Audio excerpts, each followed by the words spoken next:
who was local, because like in small villages, everybody knows everyone, right?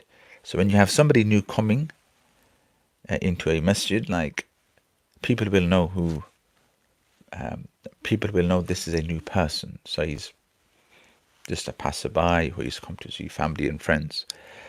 So the companions were amazed that this person was not local, okay, but he was not also a stranger. Sorry, he was not local, but he was a stranger. However, he had no signs of a traveler, somebody who had traveled on a long journey.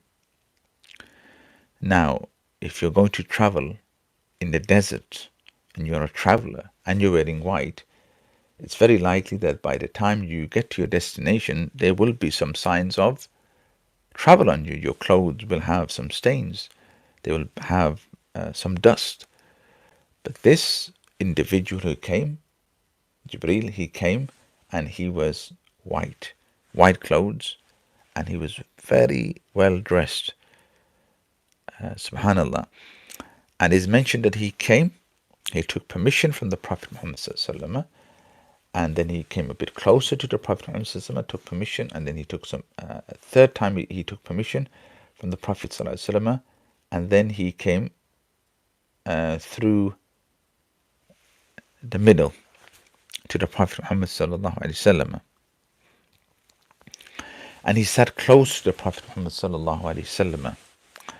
And again, we learn some valuable lessons about Jibril coming in and sitting close to the Prophet Muhammad sallallahu alaihi wasallam.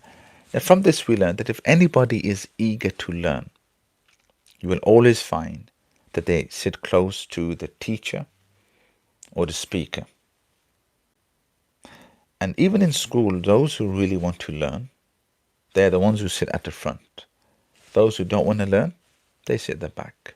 You see, in Salatul Jumu'ah as well, those who want to listen to the khutbah, who want to benefit, they come and they sit close to the Imam. Those who are not concerned, they're not bothered, they will sit in the back. Do you understand? But Jibril came and he came very close to the Prophet Muhammad sallallahu, and he sat with adab and respect. He sat in the position of the shahud. Look at that respect he has for the Prophet Muhammad sallallahu. And this is the respect we're meant to have when we are around our teachers, when we are around the Imam in the masjid, when we are listening to a talk. We must sit with adab and respect. And that adab and respect is sitting on your knees, like in the position of the shahud. You don't sit cross-legged in front of your teachers, in front of the Imam or the speakers, and your parents as well. You don't sit with your legs out towards your parents, or lying down on the floor, or that your parents are standing and you're sitting. Okay? So we need to learn the etiquettes of sitting.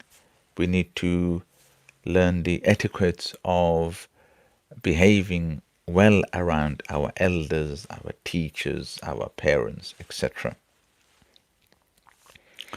Then we have narrations that he came to the Prophet Muhammad sallallahu alaihi wasallam. He came through the middle, sat close to the Prophet Muhammad sallallahu alaihi wasallam, and he sat close that his knees were touching the noble knees of the Prophet Muhammad sallallahu alaihi wasallam. And some of the narrations say he put his hands on the thighs of the Prophet Muhammad sallallahu alaihi wasallam. This is according to Ibn Abbas and Ibn Umar radiyallahu anhuma. So the Jibril came close and he put his hands, leaned forward, on the thighs of the Prophet Muhammad sallallahu alaihi wasallam. And Hafiz ibn Hajar says he put his hands on his own thighs. Okay? And also the reason for him, Jibril, to sit close was so that the Prophet Muhammad sallallahu alaihi wasallam would not have to shout and not raise his voice. Okay? And then Jibril starts by asking questions. And from these questions, we learn a number of lessons, which we're going to be covering in a few moments. And then we're going to end this lesson inshallah, for part 1 of this hadith, and then we will start part 2